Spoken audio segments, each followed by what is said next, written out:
Good evening, everybody.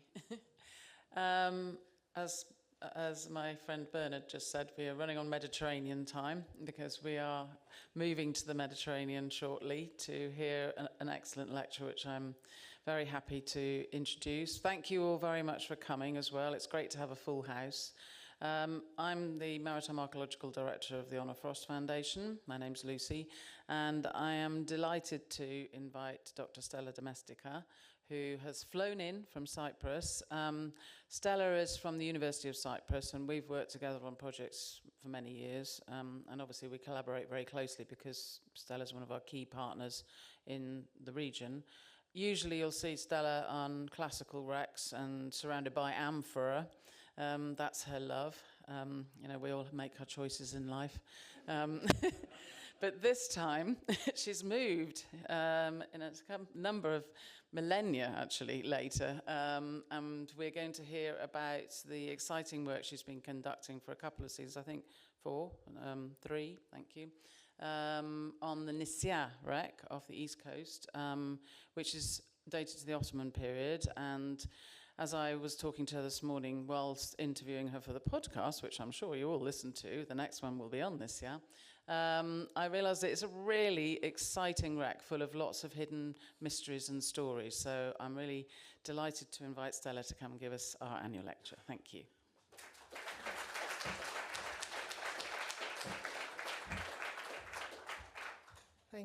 Thank you, Lucy, for the introduction. Now everybody is expecting a wonderful lecture. So it's a great honor and pleasure to be here for me, for many reasons, and I will spare you the personal ones.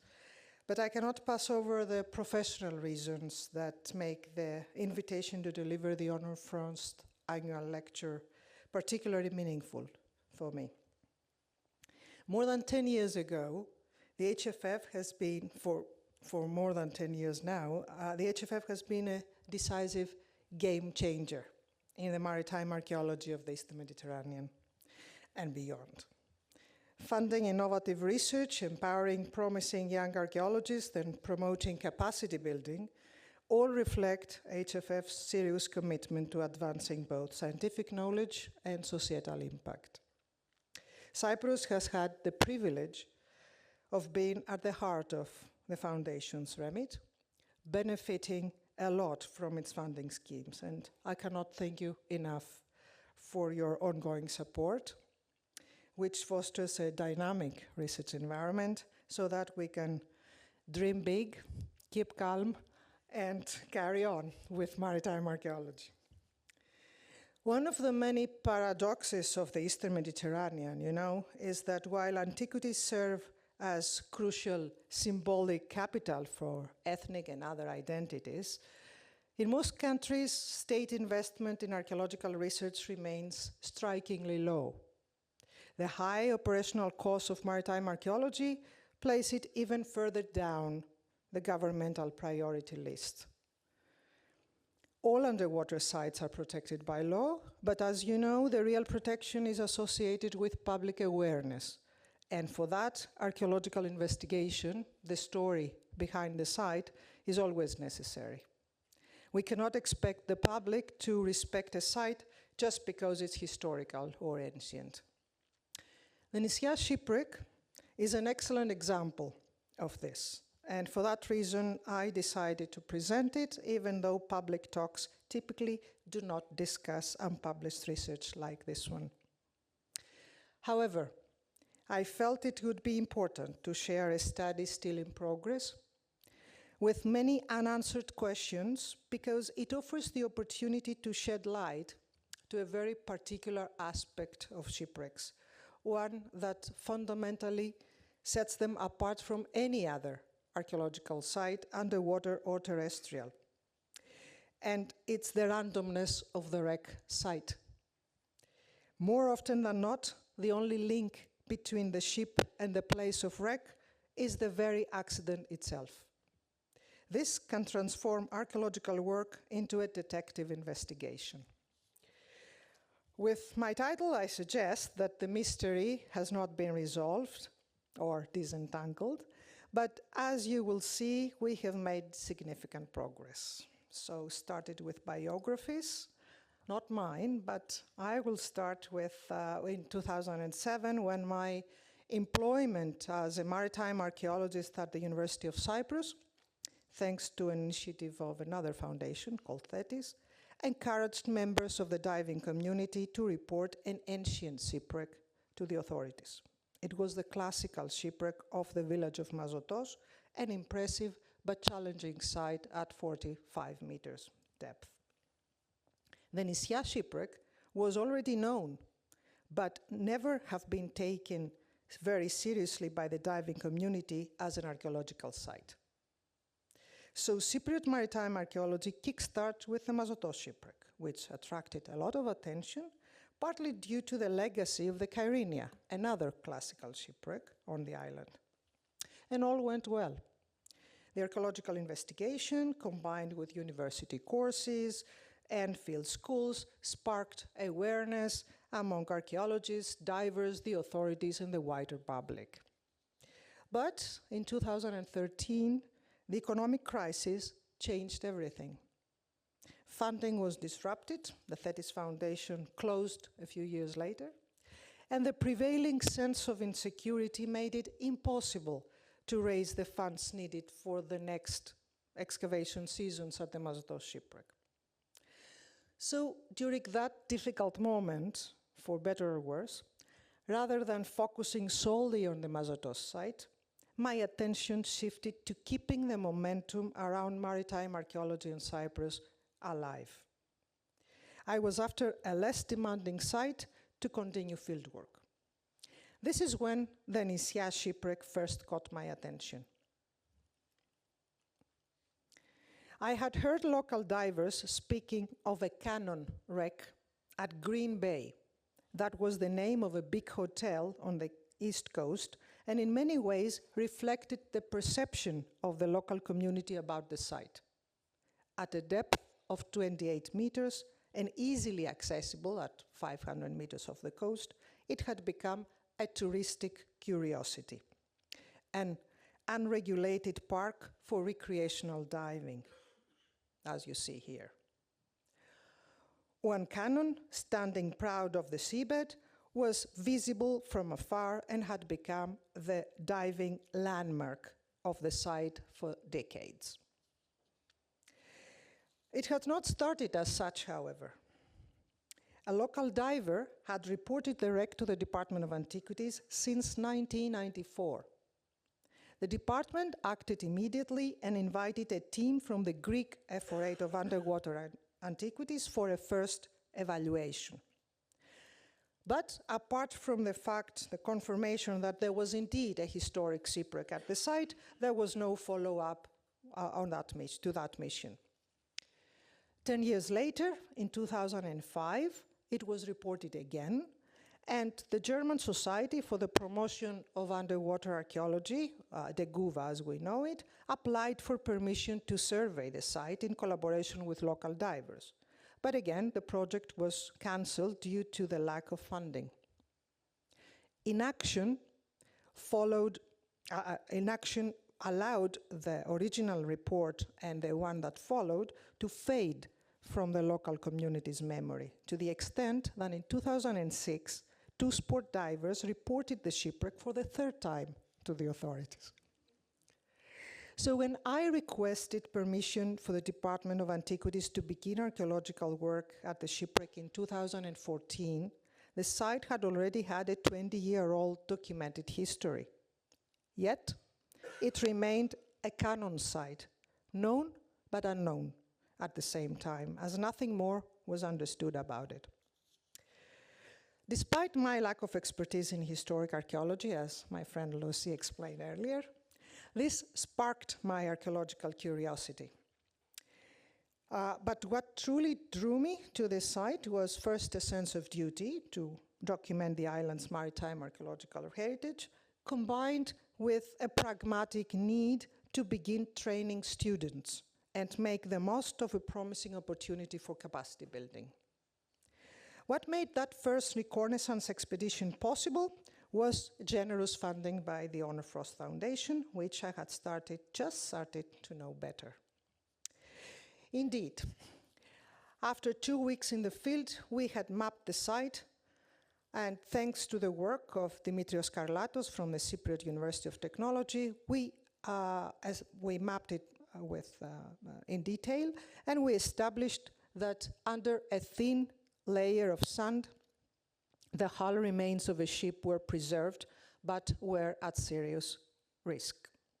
Samples were taken, and a cannon was raised.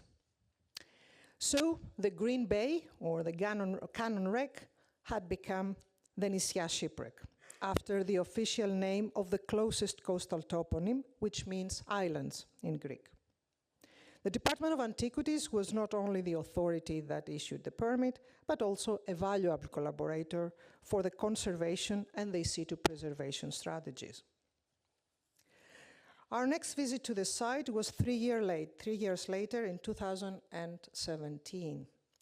An international field school was organized in collaboration with the Nautical Archaeological Society as part of an HFF-funded project called Training the Next Generation. And I remind you that this was the initial reason behind our presence at the site.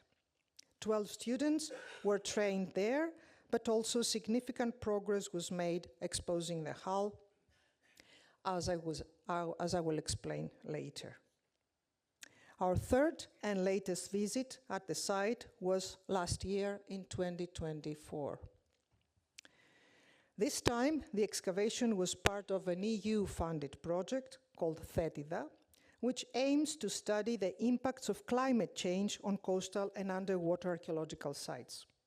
To this end, scientists from the University of Padova took samples of ceramic and metal finds in order to study the corrosion of materials exposed to the underwater environment.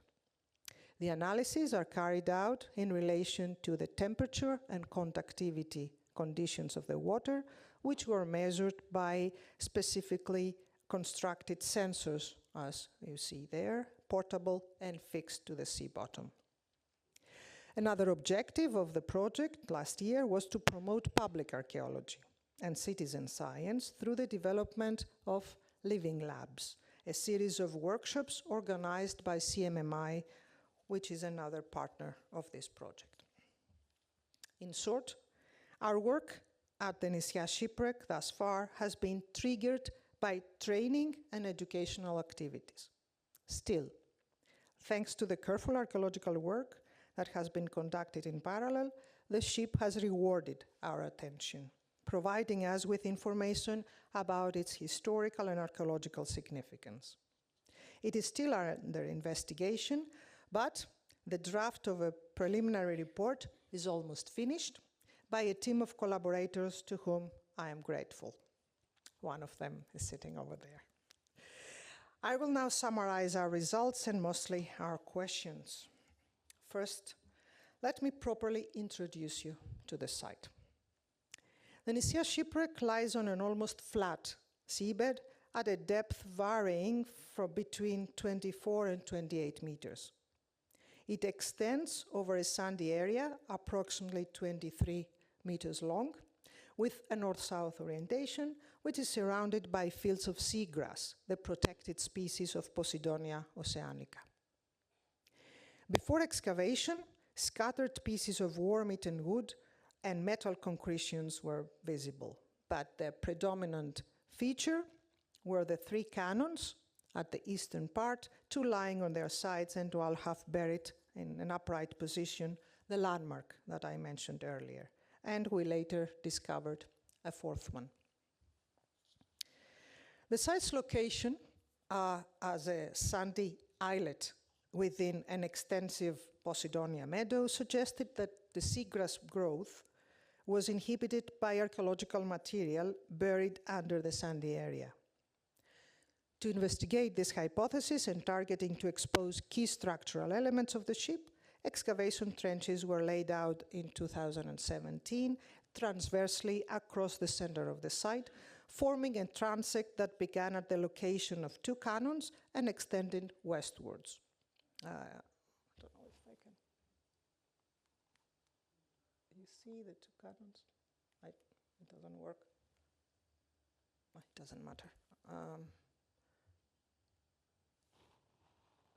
Anyway, you can see the two cannons are here, faded.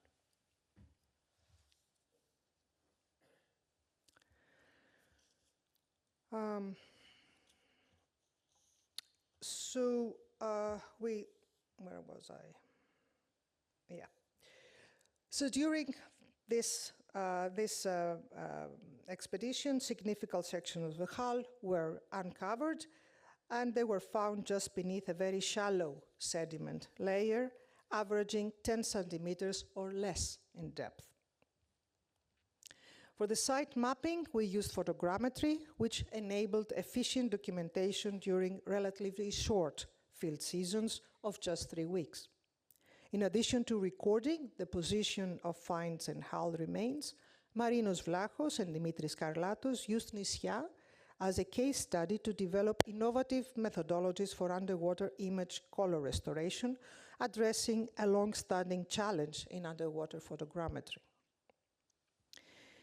In 2024, the excavation was extended to the northwest. The goal was to expose the keelson, which is in the red box here, and investigate further a structure on it, partly excavated in 2017. What we did excavate, however, was a destruction layer with a large metal concretion surrounded in the middle, surrounded by broken pieces of firewood. It had damaged the ceiling planks, which were not preserved at all. But this allowed the exposure of floor timbers and hull planking, and eventually provided a better understanding of the ship. Only the lower section of this hull has survived, but it retains several key structural features, which I will explain later, and this is just for you to have an idea what I will be talking about. So I will walk you through them in the order we exposed them, following the ship's internal stratigraphy. Thus, maybe you will get an idea how it is to start making sense of a shipwreck site for the first time.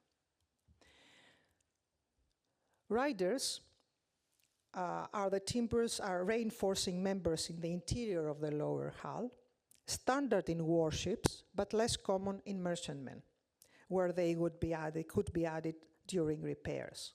At Nissia, 3 riders at different distances to each other were half exposed before any excavation began. One of them was exposed during the excavation and sampled for dendrochronology. Riders ran over the keelson, and indeed, this was the timber we exposed next, at a length of 3.8 meters between 2 riders. We followed it by probing for another 5 meters, buried under the Posidonia meadow. Towards the unexcavated southern part of the site, it is possible that the keelson continues for another 11 meters at least. And if this is the case, then a 20-meter long section of it seems to have been preserved at Nissia.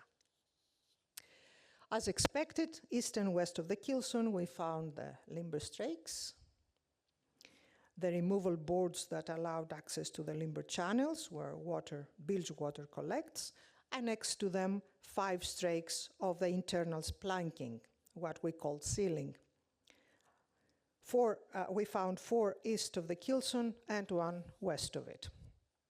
And it's almost certain that they continue further to the south under the unexcavated parts of the site, but not to the north, because as you see here, I cannot show it to you, they end where the destruction layer begins. At the eastern end of the excavated section of the hull, 1 thicker ceiling plank was exposed and sampled for dendrochronology. In total, 40 framing timbers have been excavated that correspond to approximately 14 or 15 frame stations. 9 of them were only excavated last year, and you can see them numbered on the slide. They comprise mainly of first fattocks, apart from 9 floor timbers exposed in the area of the destruction layer excavated last year. Remains of 7 hull strakes were exposed under the frames, to which they were fastened with tree nails and iron nails. And you can see a tree nail there still in situ. So by the first week of the 2024 season, we had located all the basic structural elements of the ship, apart from the backbone of the hull, which is the keel, expected to be under the keelson, of course. As it is the lowest element, we couldn't have reached it before when we worked at areas where the ceiling planks were still preserved. The destruction layer, however, allowed us to excavate under the keelson. But soon it became clear that the keel was not there. At great cost of fieldwork time, we continued the excavation further north, following a puzzling long timber, at least 11 meters long, that continued further under the Posidonia meadows.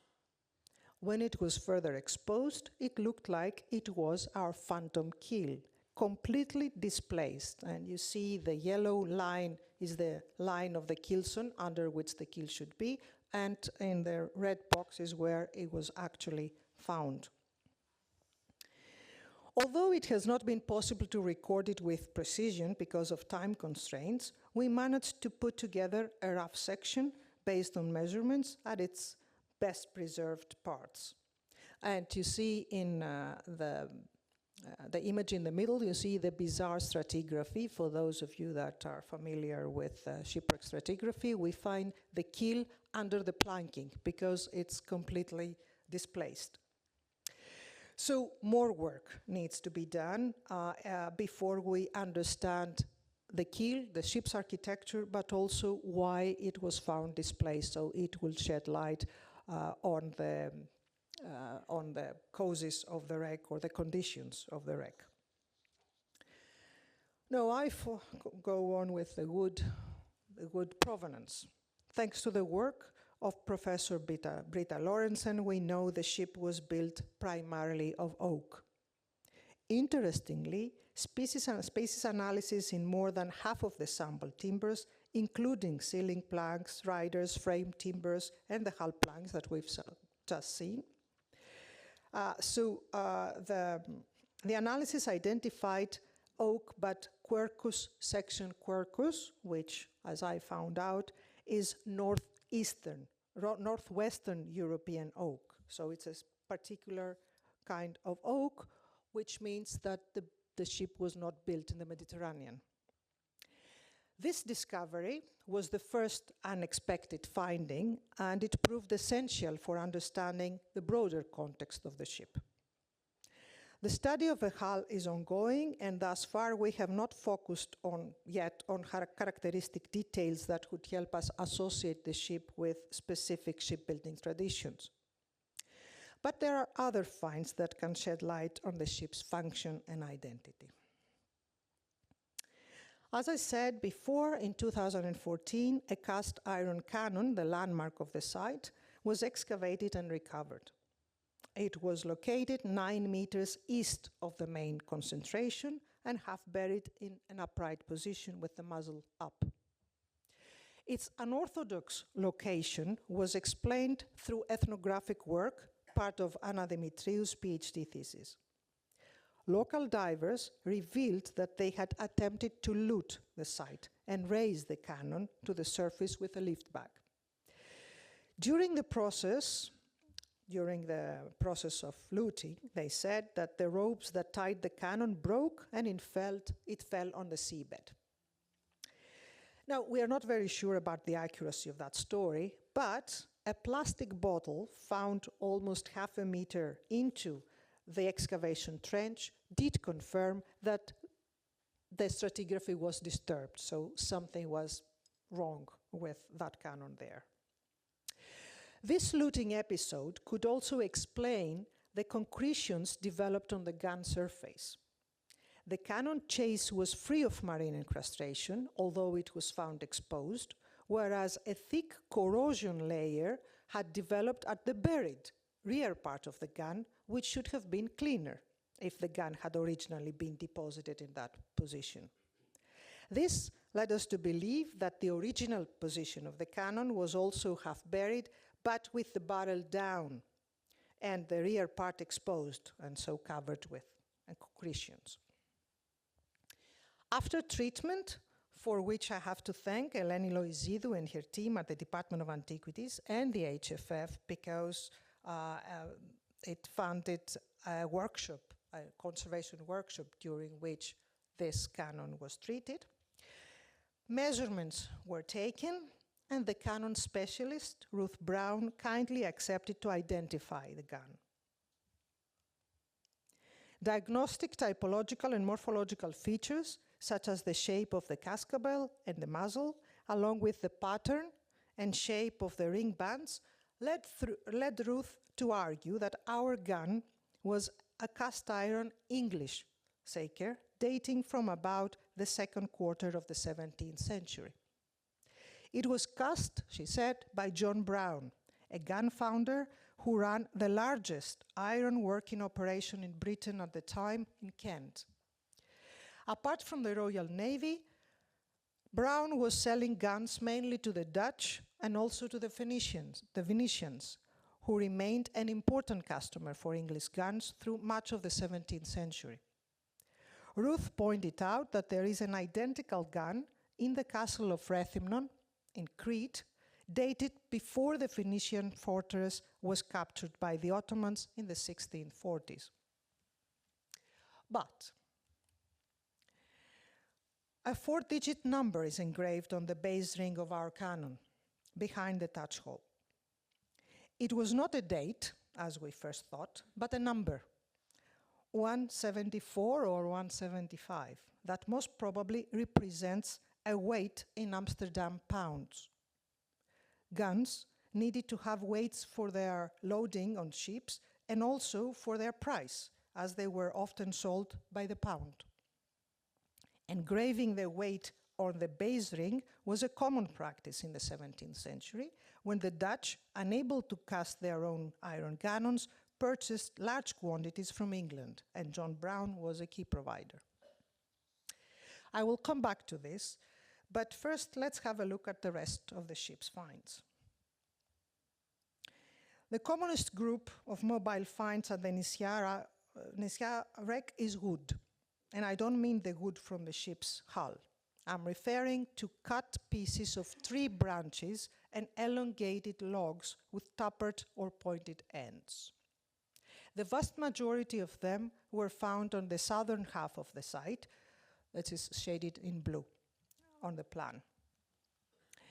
And, you see the southern part of the site, which is not covered by the plan, is the unexcavated site. And if you have a better look at it, you will see that a lot of these pieces of wood are still there rotting.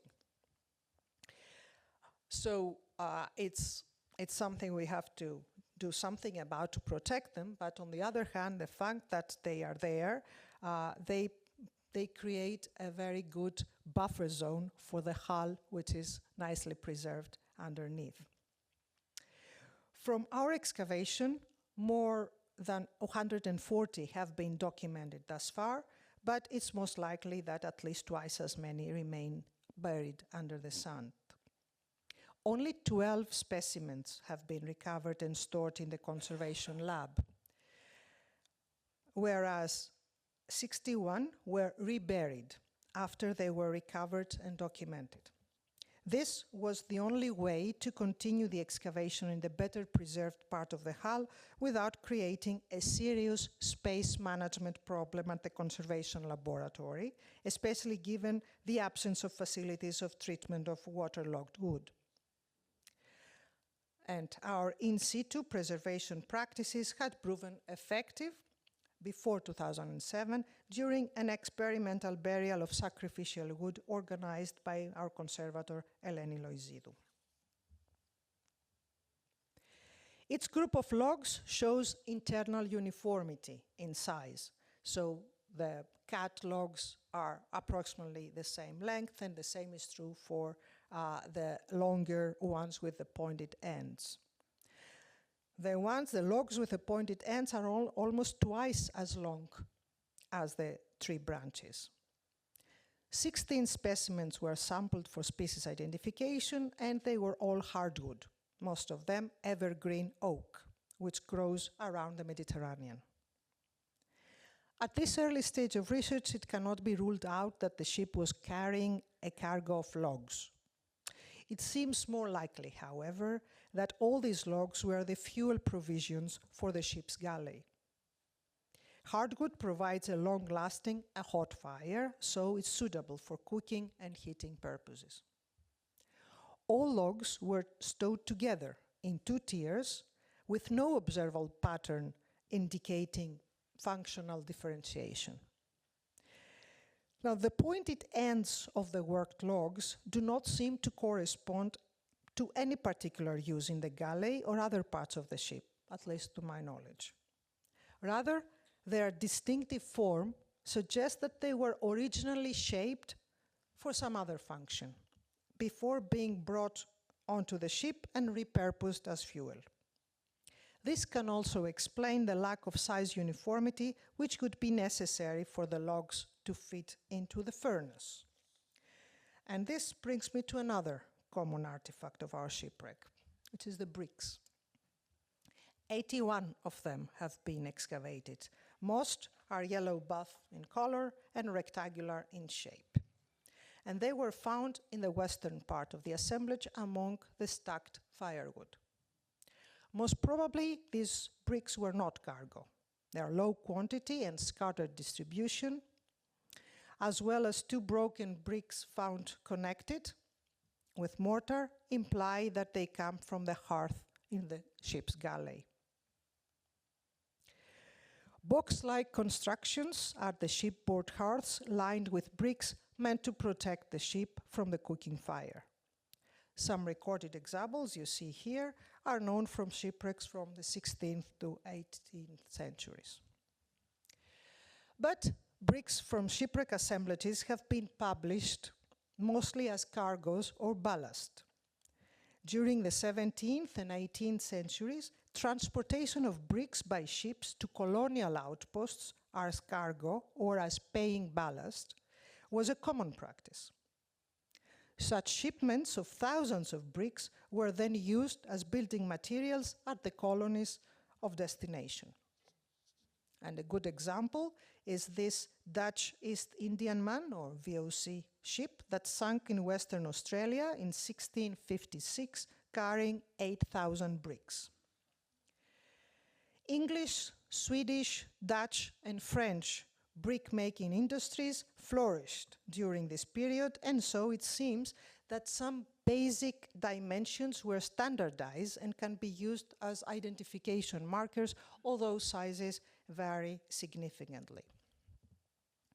In this table, I collected bricks from shipwrecks whose dimensions have been published, and this is not very common. Usually shipwrecks published other things, not bricks.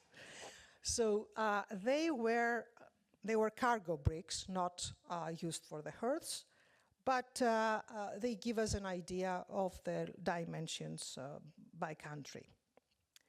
Yellow Dutch bricks seem to be amongst the smallest, although their sizes were not highly standardized. On average, the Nissia bricks are at or below the smallest range of these dimensions, the small ones of the Dutch. So the identification remains uncertain. To this end, a small side project was initiated. Dr. Serios Menelau, Christina Kelepesi, and Professor Thilo Reren have joined forces and are working on the bricks fabric characterization in order to be able to determine their provenance. Hopefully, this will happen soon. Otherwise, pottery is the poorest among the Nissia find groups, probably due to the extensive disturbance and souveniring at the site over the last decades. Most of what we found were galley wares for the daily use of the crew or the passengers, of types that are attested in Eastern Mediterranean, as identified by my colleague Athanasios Vionis, who has undertaken the study of the pottery. An almost intact vessel and 13 body fragments belong to kulal, a most diagnostic type of closed vessels used for storing cool water or other liquids in Egypt and the Arab world. This type is almost absent from Ottoman contexts in the Levant, Anatolia, or the Aegean, but it is known in Egypt, and especially the Red Sea, where 3 18th century shipwrecks with significant quantities of kulal in their cargo have been investigated. Among the diagnostic ceramic finds are also 5 Ottoman smoking pipes, chibuk as they're called, and they belong to the known 18th century types. And you can see on your right, you can see one in situ found between 2 timbers. There are more isolated finds that cannot add much to the discussion at this stage of research. So I continue with the most tantalizing question in archaeology, the dating. Sturt Manning and Britta Lorentzen have worked with us since the beginning of the project, when it became clear that diagnostic finds would be hard to find and wouldn't help much with dating. I have already discussed the significance of the wood species identification, and significant also is the dating. For dendrochronology, we sampled 2 structural timbers of the hull, the thick ceiling plank and the rider I described before.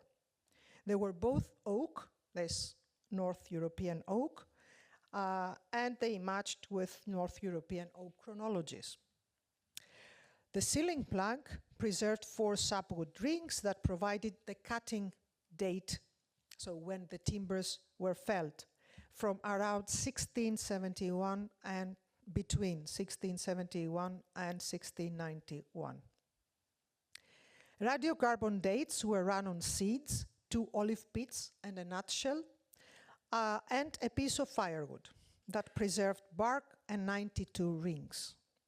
Wiggle match gave a possible wrecking date at the beginning of the 18th century, between 1709 and 1719. This remains the only reliable indicator for determining the date of the wreck. Our canon, as you saw, it's much earlier, dated in the mid-17th century, so it might well have been over 50 years old when the ship sank, having changed several owners. The pottery is dated to the 18th century, but no piece can yet provide a more precise dating. So how are we putting all this together? Renby wrote that the real challenge of the ship archaeologist is to identify and select relevant contexts for the interpretation of the wrecks.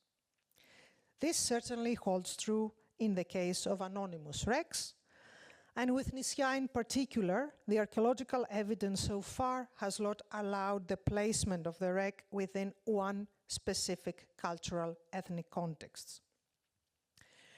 So I will summarize what I have just presented. The one cannon that we recovered was an English gun that was either in the possession of the Dutch or sold through Dutch markets.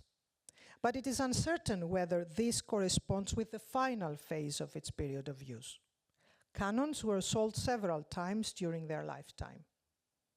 The main gun exporters at the time were England and Sweden, whereas the Dutch were trading guns, mainly, but not exclusively, to their allies, like France and Venice. So only the presence of a Swedish or a British cannon on a ship is not enough to identify its nationality, the ship's nationality. Moreover, at least 3 more guns, 3 more cannons remain in situ. And if I could, no. The pointer doesn't work. You can see them under the cannon on the picture. So these are exposed and covered with concretions, and they are morphological, but their morphological details cannot be studied. We haven't recovered them. We've measured them roughly, and it seems that they're both smaller than the English gun that we recovered, but they're different to each other too. So before we raise the rest of the cannons, we cannot use them as reliable evidence for the ship's provenance. The hull timbers have provided a better clue. The ship was built of oak from northwestern Europe, not the Mediterranean. Timber from North Europe was exported to major naval powers at the time. England and Sweden were using both local and imported timber.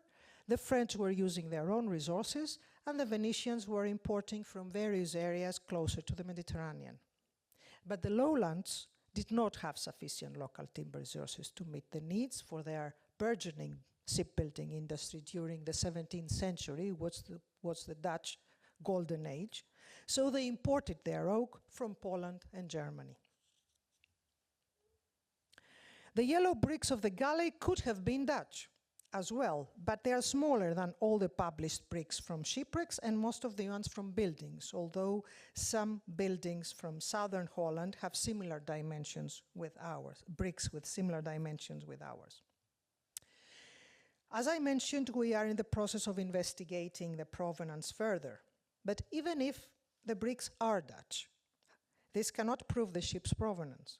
Dutch bricks were exported widely, even to England at the period, principally, but not only, for paving.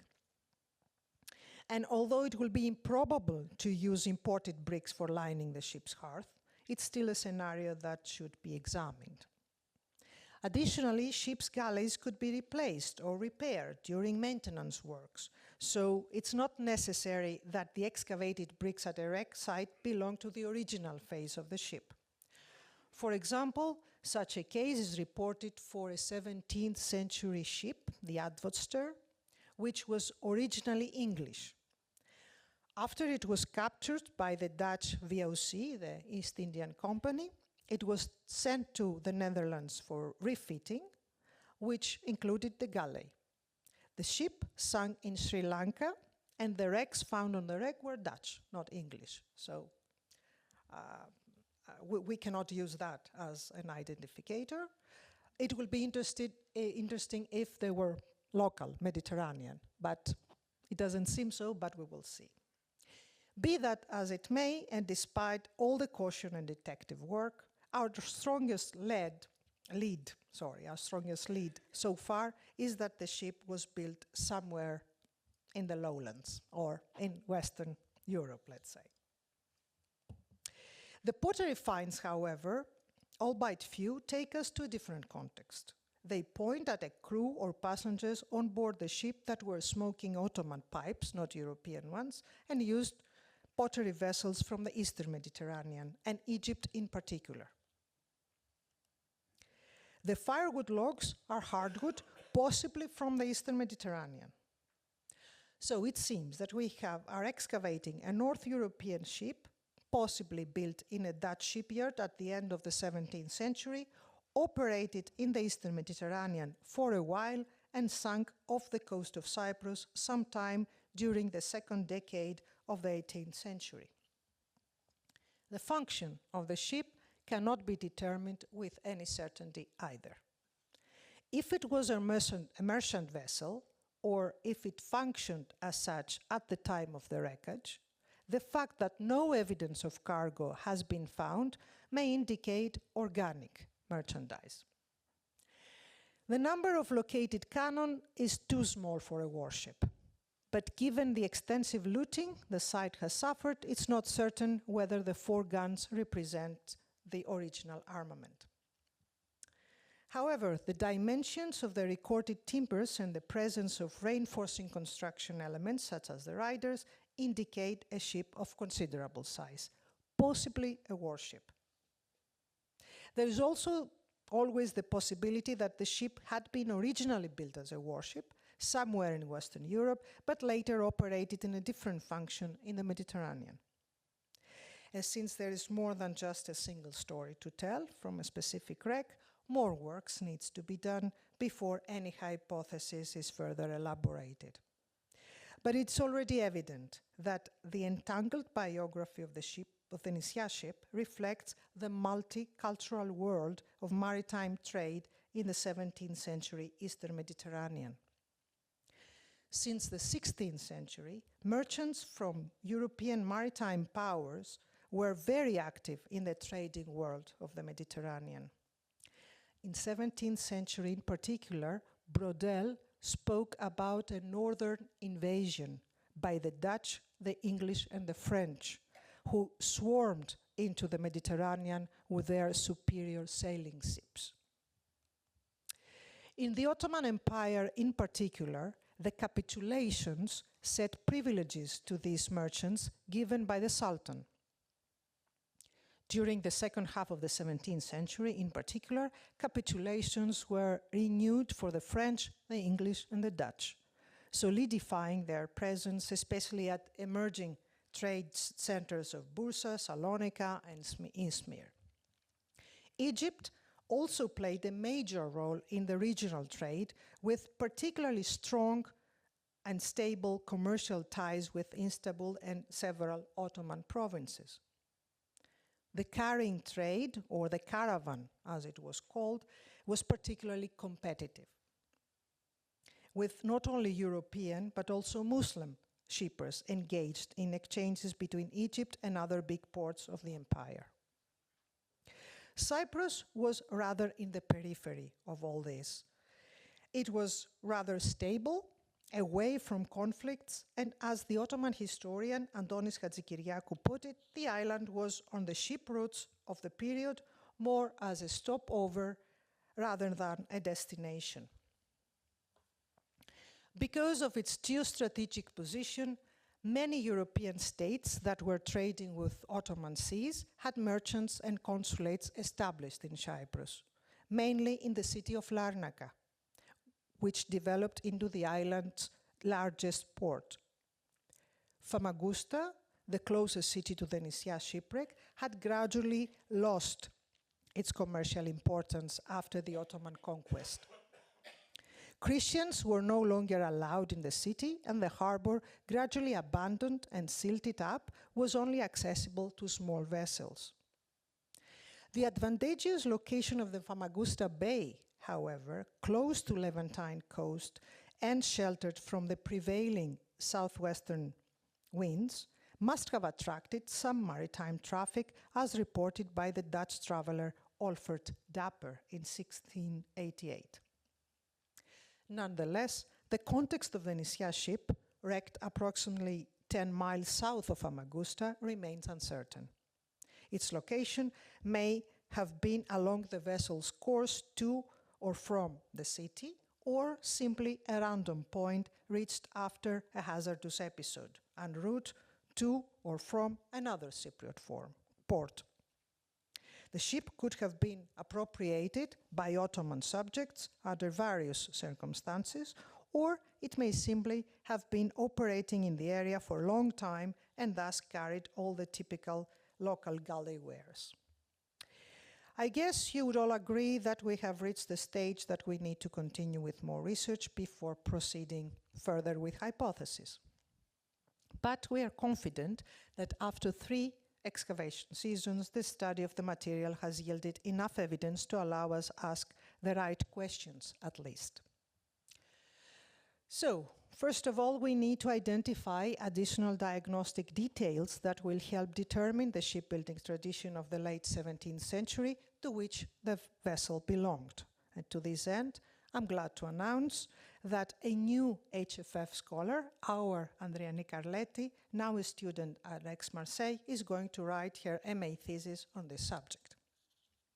Also, it's time to start a systematic archival work and find out if the shipwreck has been recorded by the Ottoman authorities or the foreign consulates in Cyprus the first decades of the 18th century.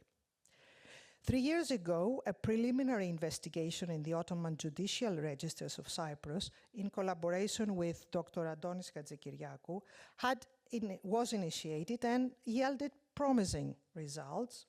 Okay, although no recorded shipwreck was found for Famagusta Bay, we found several others.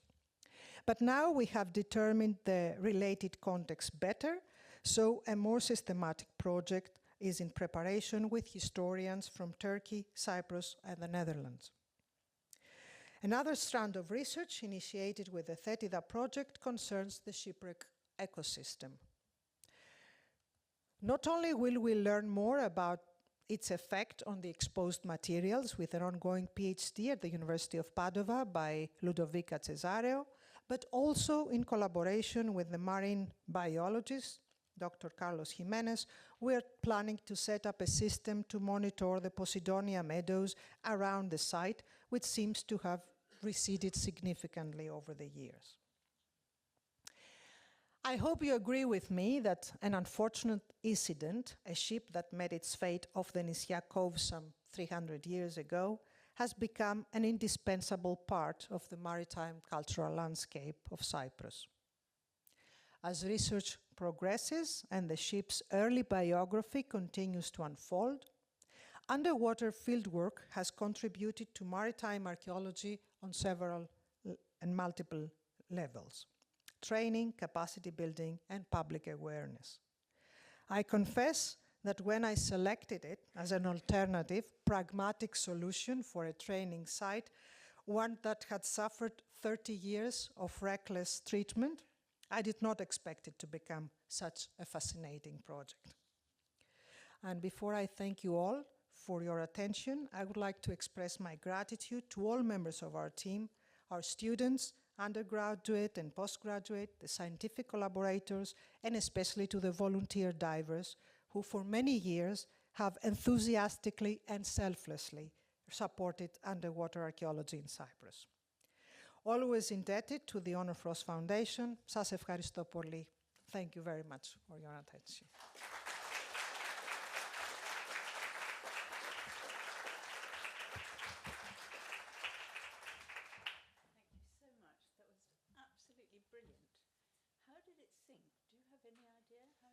How it sunk? A good question, to the point. I think that we will find out when we investigate the keel better, why the keel is not in place. Yeah. We have no other indication. So far, we don't know. But it's spellbinding.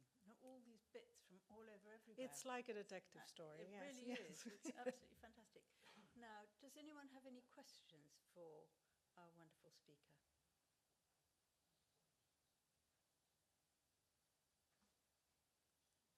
Would you like? Can you tell us a bit more about the, thank you so much for, thank you for the lovely talk tonight, Stella. Can you tell us a little bit more about the potential looting event with the cannon? Were there any reports from local dive clubs or anyone who'd been visiting the site recreationally about when or how that cannon might have been disrupted? Yes, hi Liz. As I said, we know about this looting incident by the ethnographic work that was done by Anna Dimitriou. So she interviewed the actual divers that tried to loot it and failed. And she interviewed others too that were souveniring or looting the site. You know that she cannot disclose the names, but we know that this was happening, and this is why I think one positive or one good aspects of this project is that we proved to the local community that this is not a playground. This is a proper site that has to be treated as such. Thank you. Anyone else? Thank you. This is working? Yes, it's working. One of my favorite sites to have ever dived on. It was a wonderful time. One's a comment and one's a question. The comment is I might be able to help a little bit more on the bricks because it's unpublished as yet, but I've got another site with a hearth, intact hearth, Wow. with the bricks bonded together, but also a scattering of hundreds of bricks. And if there is a hearth, I would expect there to be, even under microscopic evidence, more mortar.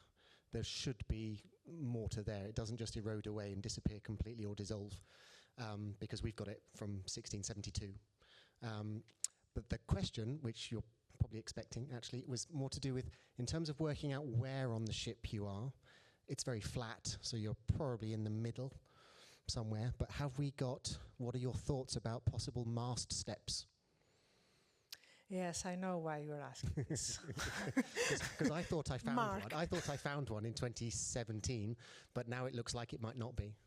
Yes, it was the structure I talked about. That's why we continued work last year toward this direction, to expose this structure we thought was the mast step, and we had some wonderful drawings by Mark trying to figure out how it was. Now it seems, it doesn't seem like a mast step. Maybe it's the well of a bilge pump or something like that, carved on the keelson. So we don't think that the mast step will be further into the Posidonia meadow, because that's where it ends, so it's nowhere near the middle. So if we are right, then the mast step has to be the southern part, the unexcavated part, protected, hopefully, by the firewood layers.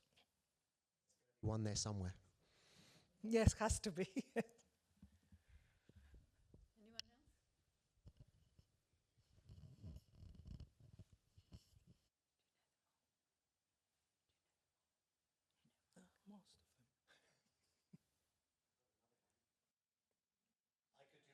else?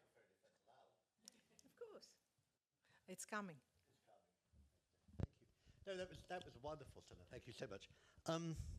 Really interesting and illustrative of the fact that every period of the archaeological past in the Mediterranean is fascinating if you ask the right questions, which is, it's a lovely detail. It's a while since I read my Brodel, but my recollection is that this sort of influx of northern shipping in the 17th century also brings very different technologies of construction and different kinds of ships. And I wondered if you wanted to comment at all on that. But also what I thought was interesting was that although you were admirably cautious about sort of grabbing at the implications of the details of the pottery, it looked like a ship that's become very Mediterranean, in a sense, in its life. Completely. So I wondered if you had any thought. You started off with biography. I wondered if you wanted to give us a little bit more on the biography of what kind of technology this is in the ship and what sort of happened to it. Thank you for the questions, both difficult. As far as the shipbuilding is concerned, we know that it's exactly the period. Also, at that period, if you have a fully excavated shipwreck, you can see the Dutch way, which is different than the others. Much that I tried to locate elements that could tell us that this is the Dutch way, I haven't managed. Although, we haven't excavated much now. We just now looking at and trying to understand that, because before we thought we were excavating a local shipwreck. So we were not aware that we should look for these elements to help us characterize it as a Dutch or European one. So we have to come back to that. I cannot tell you that we have something. Maybe Mark has something else to say about this. He's better a specialist than me with.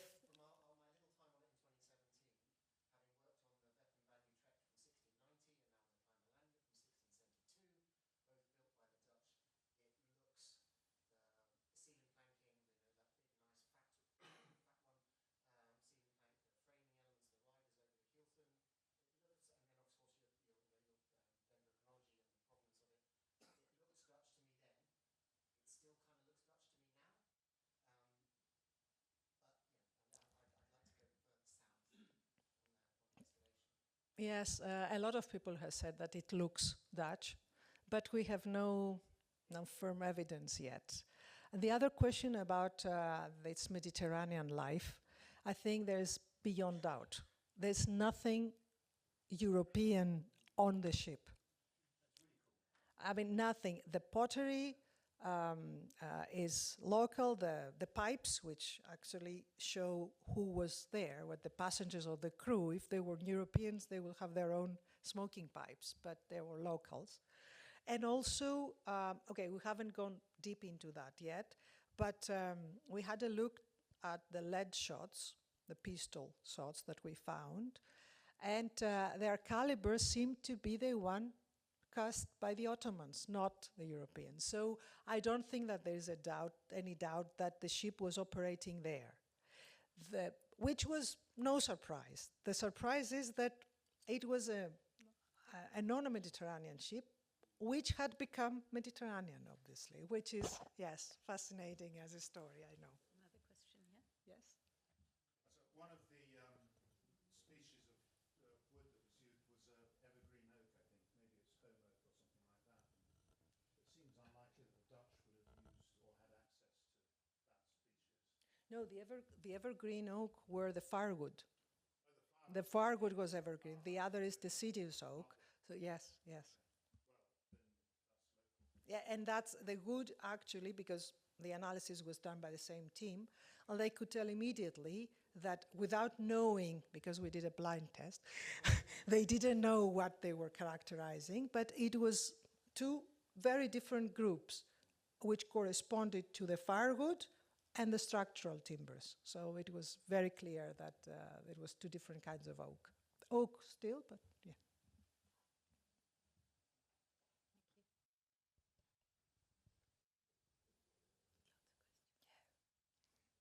So much, Stella. I grew up half an hour from there. Really? Okay. And I remember going to high school in Paralimni and remember stories about people going and seeing cannons and seeing this and seeing that. And it's so nice actually to understand what I see, what people were talking about back then.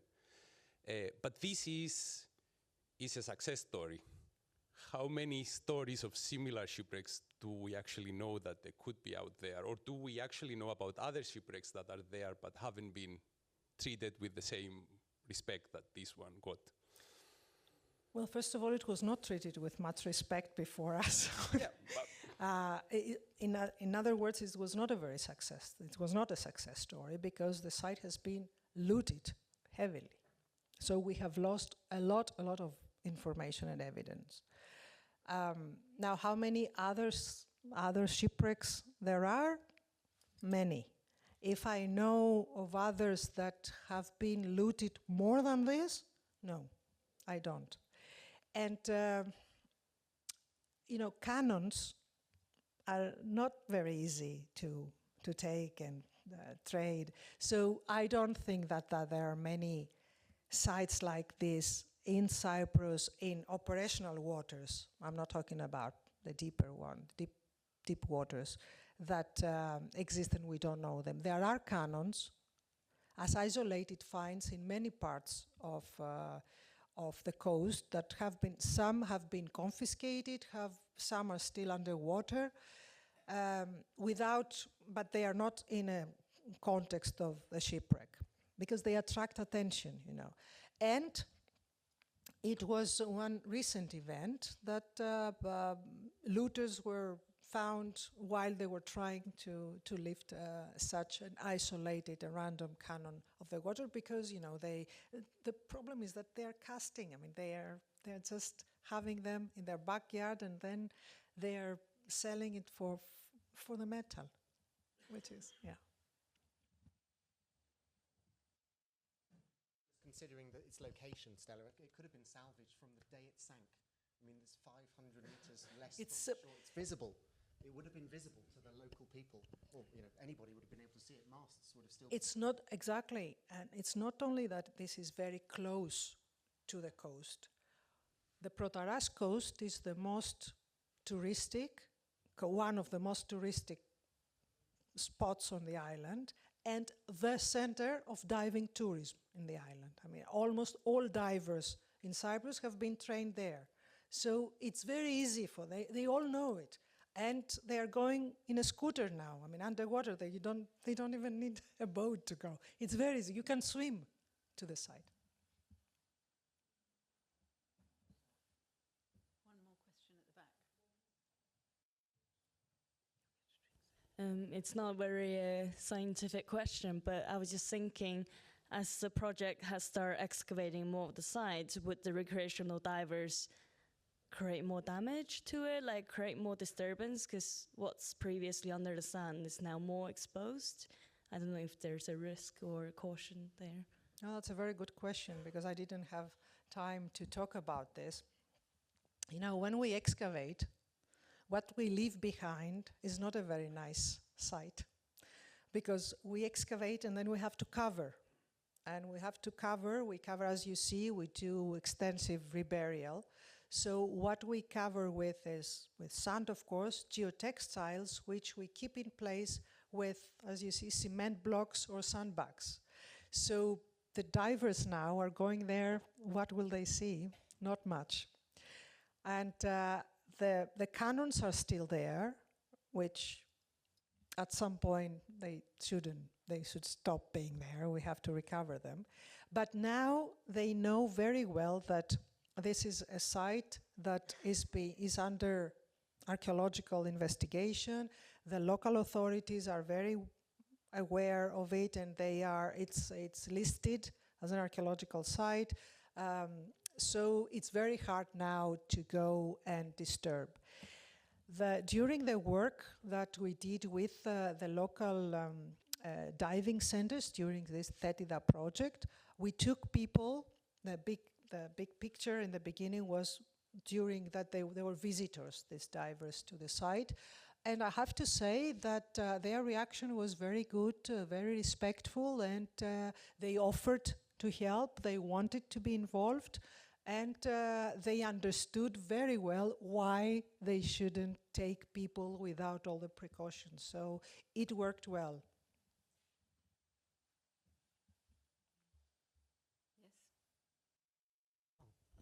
Yes. Thank you. It was a very interesting talk. You said that the dislocation of the keel is a bit of an oddity, if I understood correctly. So have you found anything similar in another shipwreck? And if so, had anything to do with why the ship sank? I'm sure it has to do with why the ship sank. Exactly, that's the question. I haven't found any parallel. Maybe it exists. As I said, I don't present myself as the specialist of the period. I haven't found anything like this. I suspect, and the question is, if the dislocation happened when the ship reached the sea bottom, or it happened at the surface, so it happened before or during the accident, and it was the cause of the accident. We need a lot of excavation before we say that, and it's difficult because, as I said, it's dislocated and it's under the remains. But we have to find a way to do it. It's not easy, and there is not a protocol about this yet, I think. Any more questions? In which case, let's thank Stella again for this wonderful talk. Thank Go you. and get a drink.